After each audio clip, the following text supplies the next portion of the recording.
Hello and welcome back to my Christmas cabin. Now I am loving it in here. I've got my fire burning over there, it's snowing outside, I'm feeling super Christmassy. I've got my sparkly jumper, my trees twinkling away in the corner there, and I am ready to make something festive for you. So this is a really super easy recipe that you can do over the weekend in no time at all, and it is for Christmas tree meringues. It's a very, very easy one. I've already showed you how to make meringues, but these ones are going to be Christmas tree shaped.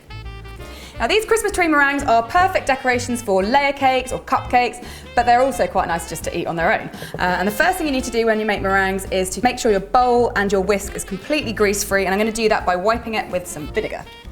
Now the reason you want to do that is because any grease or dirty impurities are going to stop your egg whites from whipping up, so it's really important that this is the first thing you do.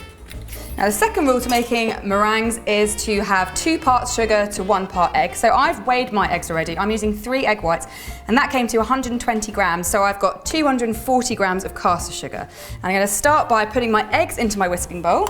Now put your egg whites into your bowl and then starting on a low speed, just get that whisk going round until bubbles start to form. When that starts to look foamy, you then need to put a pinch of salt in, and then increase the speed to a medium to high speed, and then get it going until it's got stiff peaks. So my egg whites are whipping up nicely and the bubbles are really nice and tight and it's pretty stiff, so I'm now going to start adding my sugar, and I'm going to be doing that 1 tablespoon at a time, just slowly so I don't knock all the air out.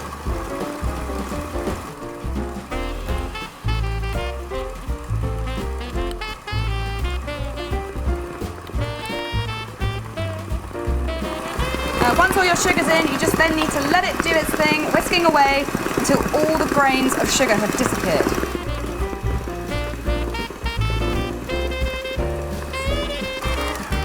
Okay, this is ready. I've got no grains left in it, so it's ready to be flavoured with a bit of vanilla. I'm just going to use 1/4 teaspoon, and I'm also going to colour it green with a bit of green colour paste.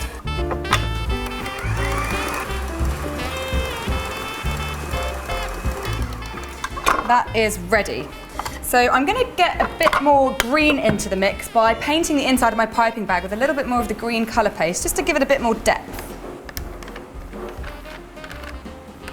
That's looking lovely and stripy, so I'm just going to put my meringue mixture into my piping bag, and then I'm going to show you how to make trees.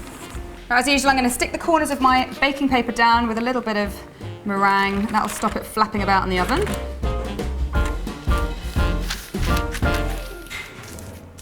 Now here comes the exciting bit. So, with my piping bag completely vertical, I'm going to start by squeezing out a big blob. I'm just going to pull away a little bit, but not completely, and then I'm going to do a slightly smaller blob on top of that, and then the same again, even smaller, and then pull away to form a peak, and I've got a little Christmas tree. And then just keep going until you filled your tray.